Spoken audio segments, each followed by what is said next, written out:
Hello, everybody. Good morning. Welcome to Bangalore. Great to see this whole crowd before the traffic hits us.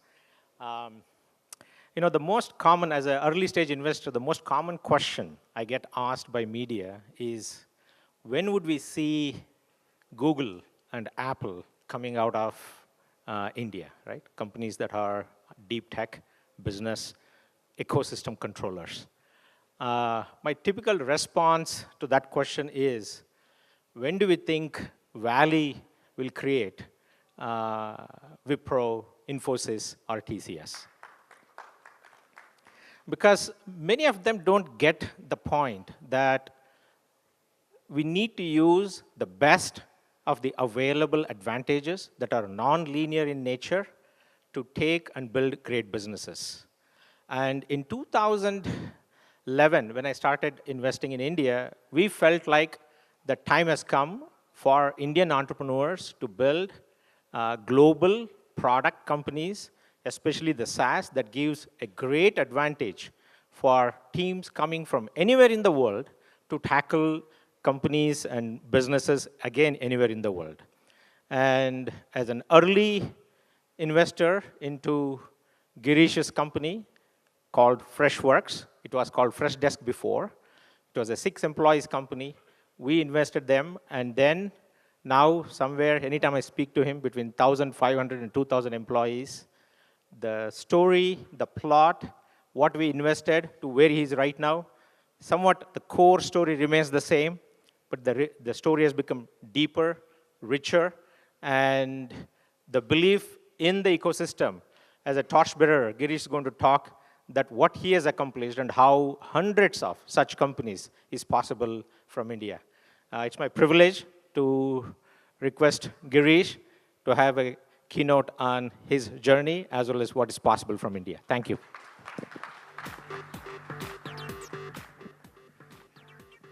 Good morning, everyone. Girish, one second. I know the hall is full.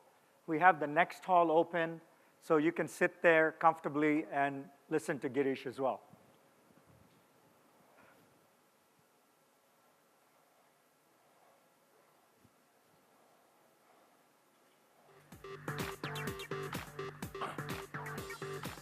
So, my name is Girish Mathrubootham. I'm employee number 1 at Freshworks.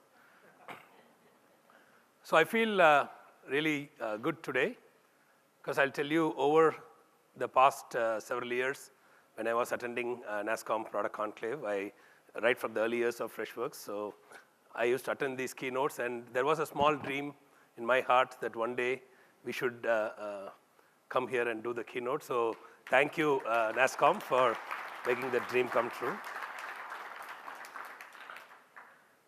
So I would like to share a story of what, I don't know, some of you might have attended NASSCOM Product Conclave in 2011.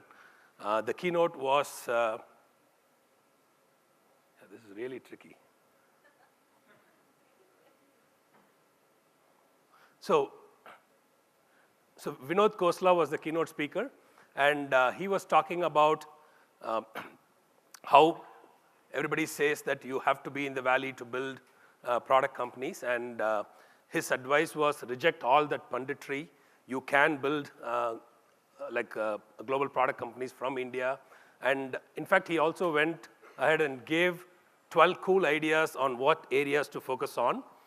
So I'm really happy to tell Vinod today, if he's watching from the valley, that we have proven you right, that we are here today as a successful startup.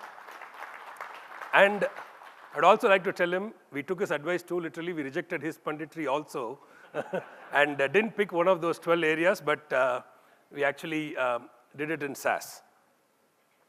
So quick overview of where we are today. We have 8 products launched. We recently announced that earlier this year, we crossed $100 million of annual recurring revenue. We believe that's a start. We are currently valued at $1.5 billion. I don't believe in the unicorn status, but I think we are building a real business. So we have more than 150,000 businesses across 127 countries using our products. We have more than 1,600 employees as of date across 5 offices in San Francisco, Chennai, Chennai is our biggest office, and then San Francisco, London, Sydney, and Berlin. So today, I'm here to open up the Freshworks playbook. So a lot of my friends and some of my employees actually don't like me doing this because they will ask you, this is your secret sauce. So this is why we are winning. Why would you want to go and talk about this and spill the beans, right? But I believe that it's not about Freshworks. This is about India. We need to really make sure that we can create a lot more product companies out of India. And if there are some lessons to learn from our journey, I would be like, today we are going to share those lessons and hopefully inspire some of you to take away some good insights and apply it in your businesses, and hopefully we can create much more product startups from India. So when we are thinking about any company that's successful, right, we all come to our own versions of understanding why the company is successful. A lot of times it's very easy to see the technology disruption or the features from the outside. So you will think, and a lot of people have told me they understand why Freshworks is successful because it's of inside sales model that we have perfected, or it's because of our marketing that we do, or so even if you take an Amazon, for example, what is obvious for us is the experience from the outside. What is not so obvious when you understand about, or when you try to understand companies is the underlying business model disruption is not so obvious. You'll have to really read detailed business magazines or listen to founder stories if they're really able to articulate and tell you why a business is successful. So a lot of times people from the outside, when they think of Freshworks, they think, oh, it's like another Zendesk, or it's like a lower cost Salesforce. So today I'm going to really tell you what is our, not just the feature or technology disruption that we have, but what is the core business model disruption that we identified early on, perfected, which is not only for us, it's available for India as an ecosystem, and not only for India, anybody outside of the valley for that matter. So people who move fast will take advantage of it. So before I talk to you about our model, let's first understand what is what I call as the Silicon Valley SaaS model, right? And this model is also can be called as the Salesforce model because they were the first company to really pioneer this. So if you see, there's nothing wrong with this model, by the way. It works great. In fact, all VCs like this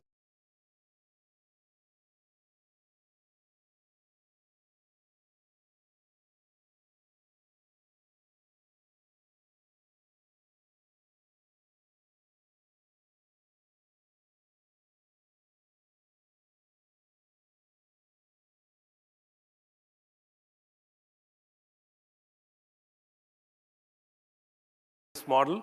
So you start a startup, you grow to like $10, $20 million, and then you start hiring more salespeople. You go up market. You focus on the large enterprise, like you sell to the Fortune 2000 companies because that's where there's a lot of money to be made. So, and you do not really go into multi-product till you're very, very big. So you focus on that one product that you're building and actually do a sales-driven expansion. So here's what I would like to call as the Freshworks SaaS model, or we could call it the India SaaS model. So I would like to say that we don't really sell to the Fortune 2000. We sell to the not so fortunate 2 million. so if you really understand, because we started the company in Chennai, right? So there was, if you start the company in Valley, you can probably go and meet somebody like MR and he will connect you to 5 different companies and you can get 5 customers. But when you start in Chennai, you really don't have any customers, right? So we had to go online and really find customers. So when Shekhar invested us in 2011, we had, when we first spoke, we had, I think, 6 customers across 4 continents. The 6 customers came from 4 different continents. So when we actually closed the term sheet, it was 70 customers paying us an average of $30 per month. $2,100 was the entire revenue of the company, monthly revenue. So in fact, after a long time, I asked Shekhar, like, you are not investing in many companies which have $500,000 or $1 million of revenue, but you invested in us when we had $2,000 of revenue. Like, what did you see? He actually told me, you have got strangers opening up their wallets across the world and spending money. So basically, there is no product market fit risk. It's only execution risk. And that gives me a lot more confidence as a customer. So coming back to how we started. So we were going, I'll give you a different view of this. And this is the last 8 years of my experience in one slide, so please pay close attention to this. So I really think what we figured out was a very close alignment of all the activities that we do in our company are aligned to this model. So we intentionally pick large markets, not because we don't know how to build something that doesn't exist today, but because when you're starting off from a place like Chennai, you want to ride on the online search volumes. So you have to have people searching for the category that exists. So we do search-driven online lead gen. And then we also understand that the people who are coming are the long tail of the global SMB. So they need to see the price on the website. They need to also find it affordable. So if I say contact us on the website, my 500,000 visitors will just bounce off. 90% of them will bounce without even trying the product. So we make the pricing. Our marketing teams, there are many times as a founder or CEO, you will be questioned. Your assumptions will be questioned. Like there will be a Brazil reseller who will say, hey, why don't you put contact us? We can charge more for the customer, right? You need to understand that if you put contact us, Brazil reseller will give you maybe $200,000 of revenue, but you will lose your core. So easy trial. So because we were selling online, we didn't want our customers to talk to anybody, right? You can today go to any of our product pages, sign up. In 20 seconds, you will have your instance. You don't have to talk to anybody in Freshworks to actually get your hands on the product. And compare this with the Valley model where you will have to listen to salespeople who come with suits and make PowerPoint presentation like how I'm doing today. And, they'll give you white papers, but they won't give you the product, right? So also our product and design philosophy is intuitive do-it-yourself product because we understand that, see, when you're selling to large enterprise, your employees will go and implement it. When you're selling to SMB, the person who's coming online, within 20 seconds, he has to like the product. Within that first 5 to 20 minutes, he has to feel, or she has to feel that, hey, this looks really intuitive and I can do it on my own. Because they're not going to talk to us and say, can you send 5 people on site to implement, right? So that is important from a product and design philosophy. So self-serve, low-touch sales. We did not have any salesperson in the first year. So in 2012, May, we hired our first salesperson, our revenue doubled that month, right? So, and also, I call it assisted buying, not selling. So we hire a lot of I'm talking about all the early years. So we hired a lot of freshers from college, taught them the product, and when somebody's coming online and they've already tried the product, you just directly go to the middle of the funnel. You don't start at the top of the funnel. You go to the middle of the funnel where you can ask them, hey, what are you trying to accomplish, and can I help you with some product questions that you may have? So that was how we were doing assisted buying instead of selling. And the last point of enthusiastic customer engagement, I'm not putting it as a cliched statement. I'm saying this as, again, another true differentiator because when you're selling to the long tail of the global SMB, you think about a customer who's sitting in Poland who has a budget of $200 a month, or somebody sitting in Sao Paulo with $150 a month. Now, they are not going to get a great treatment from like a Silicon Valley company. The salesperson or the pre-salesperson is not going to wake up in the night and call this customer to earn the $200. That doesn't move the needle for Valley companies, right? So many of our customers actually have told us that they love the fact that our employees are always available. Because for us, a $400 a month deal is a big deal in the early days. Like, that's how we build this velocity business. So, but what we realized was, we figured out in 2014 or 2015 that there were a lot of larger companies also who came on board, who came inbound, and they were okay to use the product. So, and then there would be some companies which would say, like I got a call from UK saying, hey, Zendesk is meeting us on Monday and Salesforce meeting us on Tuesday. Can you guys come on Wednesday? Now, we had to tell them, sorry, we don't have a visa. We can't come, right? So that's when we realized, hey, big companies, larger companies want to work with us, but we don't have presence. So we then set up small offices in the US, in UK, in Berlin, et cetera. So to be there, like it's more like a commando force rather than an army. So because when Salesforce is sending 8 people, you at least have to show up with 1 or 2 folks to just do the FaceTime with the customer, right? So we built this twin engine model. We call it internally in our company as a twin engine model. So we set up these sales teams, which were really focused on like larger companies alone. Like they will not do the SMB deals. They will go after larger companies, or even when larger companies come inbound, we will hand it over to the mid-market or the large enterprise teams. So basically, we were able to really scale that engine also well, and I'll tell you why in a minute. So we were able to get both the engines cranking, and that's how we were able to really land Freshworks where it is today with a $100 million plus ARR with a very, very healthy growth rate. And what we learned from working with larger customers, right? So one of the most surprising things for me was larger customers actually loved us for exactly the same reason that small SMBs loved us, because there was a lot of tiredness from users on working with software that's built for the managers. So if you look at most of the enterprise software, it's sold top down. It's built for managers and CIOs and with all the dashboards and reports, but users do not actually enjoy using it because they have no say in the purchase process. Now, the larger companies that came inbound, they actually told us, we love your software because our users want this. So a lot of times we felt that what we had built for the SMB was really working and resonating in larger companies as well. And this one was really loud and clear. Every large company actually hated working with this army of consultants, especially in a product business where they want to change something, they have to sign an SOW, bring in the consultants and actually do all of this. So, and they just like the fact that our product worked out of the box because we never had that model. Even today, like less than 1% of our revenue comes from implementation services. And we had to do that because many times customers thought we were not credible. We have lost deals because we said there's no implementation fee. They said, okay, we don't think you're credible. So next time we said, okay, $25,000 implementation fee. So,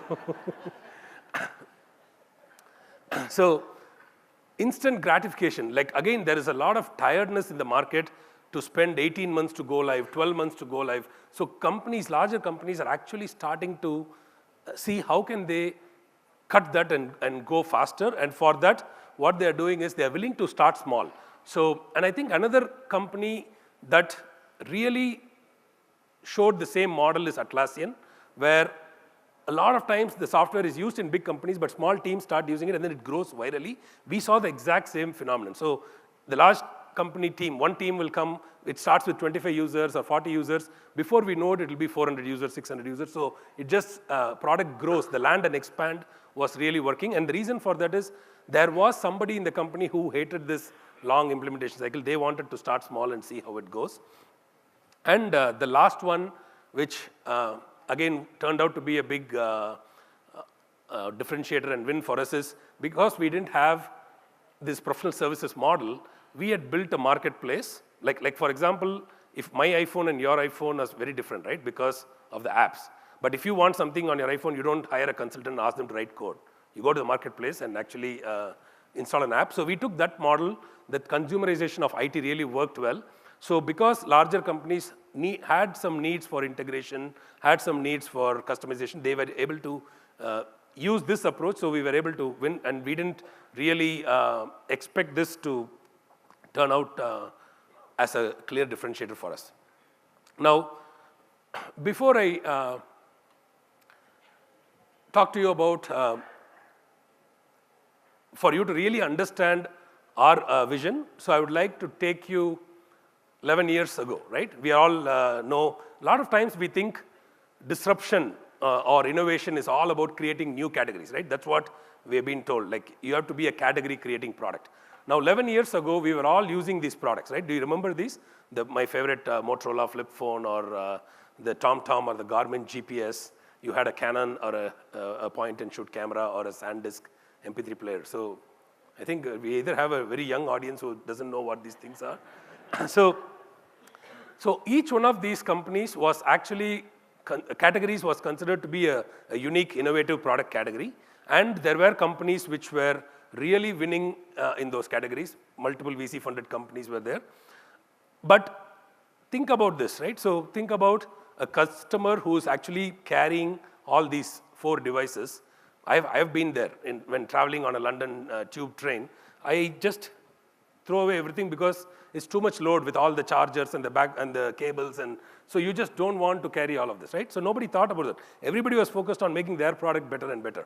So GPS comes with a bigger screen, camera comes with higher resolution, but nobody cared about the customer. Nobody also cared about data, right? So if you take a picture in this world, so remember you have to have a SD card, you take a picture, and then I'll remove the SD card, put it into a laptop. I may need a converter for that. I download the images, zip it, and then send it to MR via email, and then MR will reply back saying, hey, cool pics, Girish, and what has changed today, right? So the iPhone created a new category by combining all of these existing categories, right? So the reason I'm showing you this, you may be wondering why am I talking about all of this, right? Now look at the analogy of what's happening in business software. So today in business software, almost all of us here who are running sales teams, marketing teams, support teams, we all assume that we have to buy all these independent products, right? So a customer support manager thinks they need a help desk. Yes, they need it, but today we have ended up in a situation where we have all these siloed products, and we are trying to spend tons of money integrating all of this through consultants. And that is the disruption opportunity that we spotted. Like, what if there is an iPhone moment in business software? So that is our vision for Freshworks, which is resonating very well in the market. So where we created Freshworks as a customer engagement platform, which helps businesses across marketing, sales, support, or chat. So you can, because at the end of the day, a business is just having conversations with customers. So what I'm trying to tell you is, from the outside, it might have looked like, okay, Freshdesk is building a Zendesk or a Salesforce, but really when you can play to your strengths and really focus on understanding the technology shifts and really creating a product for the future whereby you can create a new customer experience by thinking about these problems of people using multiple products, that's what we identified, and that's why we were able to get money from people like Shekhar or Google or Tiger, and that's what I wanted to share with you today, what you see from the outside. And no matter what, it could be Flipkart, it could be Paytm. From the outside, we all like to have our own opinions and views of the company, but I always believe founder knows best. So there is a lot of wisdom that, or we should respect that. But by the way, I just wanted to make one more point. A lot of times when we talk about this business model disruption or technology disruption, I have been invited to multiple conferences or startup mentoring sessions where they tell me you have to talk about inbound marketing, you have to talk about content marketing, you have to talk about your inside sales organization. What most people miss out is none of that matters if you can't build a world-class product. A world-class product today is table stakes, right? So, and when I say world-class product, it's very, all of us believe we build world-class products, right? Now, I will tell you from my point of view, because of our business model, it's about the aesthetics, it's about the design, it's about every label that you have. Like if I have seen so many products where I sign up, I go in and I see jargon, right? I once saw a telephony product where as soon as I signed up, I wanted a cloud telephone system. The first screen showed, okay, configure new DTMF. I don't know what the hell is DTMF, right? So I'm saying, what I'm trying to tell you here is, as Indian entrepreneurs, I've seen a lot of great technology people. We are very good in engineering. We are very good in cracking AI, ML, or all of the technology. But I have worked with so many developers who will say, oh, it's a label, we'll figure it out in the last. So we have created a product management playbook where you have to do design first. Everything matters. Like the small label, we all understand that you can always change a label. It's very easy to change it. But when you're rushing to release, it's almost nobody will catch it. And that's where most of us make the mistake. Because towards the end, you're always on a tier. So I can do a separate session on this, so I'll not bore you with this. But please do not miss this point. Business model doesn't matter if the product is not world class. And I would also say, whatever I have talked about till now is the Freshworks business model. There are great examples of other companies who have different business models. So it's important to find your business model, even if you're building it from India. So I know there's a company called CareStack and a company called Facilio, two startups. Both of them actually are winning larger companies. One is vertical, CareStack is in dental space. Facilio is into facilities management, which is horizontal. But they're using channel partners as a great way to get customers. So you can take Bangalore Capillary, example of Capillary, Anish is my friend. So they really do enterprise Salesforce, but they do almost all markets except US, right? So they are in Southeast Asia, Singapore, India. So each business will require a different business model, but most of the time the problem is we don't align. The one slide that I showed you, all the activities, it's not about sales. It's about the product thinking, the design thinking, the product marketing on the website. So all of that has to align. So only then you have this repeatable model of getting customers. So, how many of you, does anyone here know where Skype comes from? Not Israel, not Finland, Estonia, right? So more people know Skype than people know Estonia. What I'm trying to say is companies put countries on the world map, right? So Atlassian is the only multi-billion-dollar global product company from Australia. They have tremendous respect. Our vision is to be that for India, but and like how in Finland, the joke was at one point of time, everybody in Finland used to work for Nokia or their ancillary companies. So I think this is the great opportunity for India. We are already seeing a trend of global SaaS companies. I've just put a sample list. It's not an exhaustive list. So they're all coming, building global SaaS product companies from India.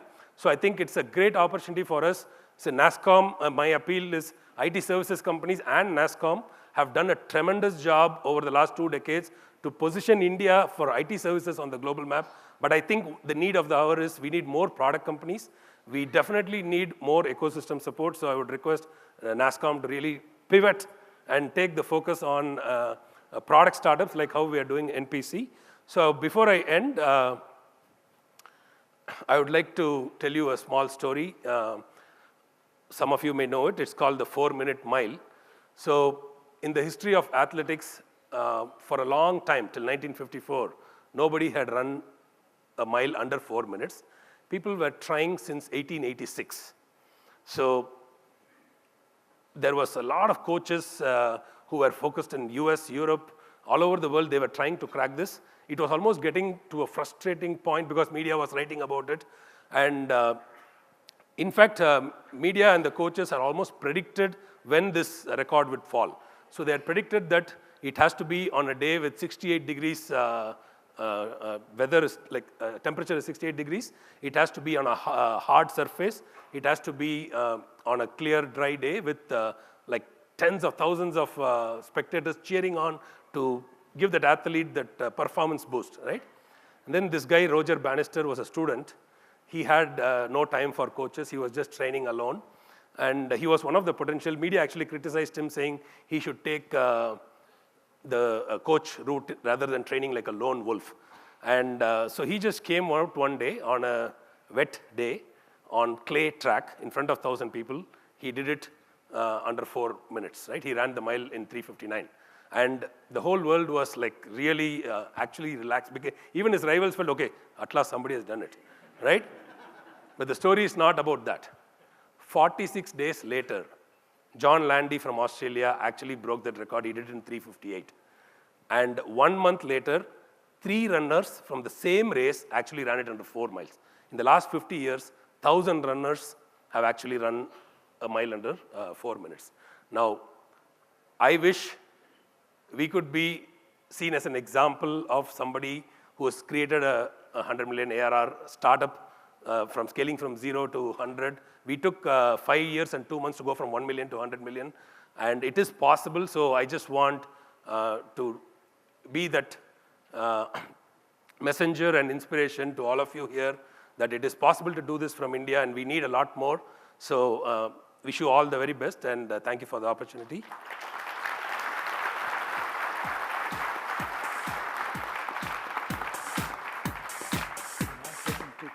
Yeah. Couple of questions for Girish. Just shout it out. We have very little time. Questions? Stand up. Oh.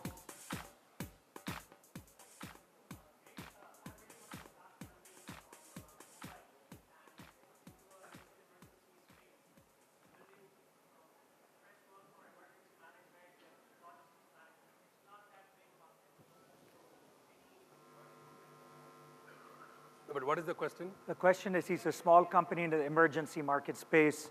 What advice would you give? It's not a large market like yours. Yes. No, I think, since there's no specific question, what I think is, if the market is not big enough, don't go towards fundraising. Focus on building a sustainable, profitable business. Okay, one more. I have a question before that. So, how do you take on bigger competitors? I know you made a lot of noise recently in San Francisco, my hometown, where you had a blimp. Your hometown is India. No. My home country is India. Chennai. Chennai, where you live. But how, you had a blimp, you were giving people massages. I don't know what else you were doing to get the attraction of customers. So can you talk about how you take on a gorilla in your industry? Yeah, so really, there are two things. I'll talk about the marketing campaign. I'll talk about the how do we win against competition, right? So in fact, recently we won a big deal from Salesforce. It's a media company in Denver. So we let the product do the winning. So one of the advantages with SaaS is you don't have to collect payment from the customer before you can show the product working. So that is what we use. Everybody in our company knows, even when we did our user conference, the hero is not the marketing team, or it's not the CEO who's dealing with the keynote. The hero is the product, right? The customers are coming there for the product. They love the product. Even if we make some mistakes, they will forgive us because they like the product. So the biggest advantage is we go in with a no obligation offer. We tell them we'll show you how good it is. We win over champions in the users. So a lot of times we have had CEOs of larger companies call these big companies and threaten that, you should not go with this company, we have a relationship, or we'll increase your CRM price, and all of those things have happened. But at the end of the day, when we actually can go and demonstrate not just our product, but our product working in their environment with their users trialing it, if at the end of the day, that is the best way to win, because you are not selling and running away. You are selling to a happy customer. They are happy before they buy. Yeah. And how about the second one? Yeah, so one of our biggest problems has been awareness. So in India, everybody knows Freshworks, and also we started off as Freshdesk, and last year we rebranded as Freshworks. So whenever I go to the Valley, a lot of people, our customers know us, all the big investors know us, but most of the other folks, who are not customers, as well as ecosystem players, other CEOs, nobody has heard about Freshworks, right? So we really wanted to raise our awareness, because in the twin engine model that I talked about, when our sales folks are calling companies, they need the air cover. Right. So they need to have a brand awareness, it's Freshworks, it's a company that did the blimp, right? So, yeah. So that is really helping us. So one of the reasons why we have to also, another reason is, it's a very scattered market, right? So if you take CRM, for example, there are 60 or 80 players. Right? No, I'm sure nobody in the room can name more than 6. Okay, but there are 60 players. So how do you stand out from the crowd? You have to go and establish yourself as a leader. And you have to do these things in order for, the alternative to Salesforce market itself is big. Right. Thank you so much. I think we're out of time, but wonderful inspiration, Girish. Thank you. Thank you. And here's a small gift from us. Thank you. Thank you.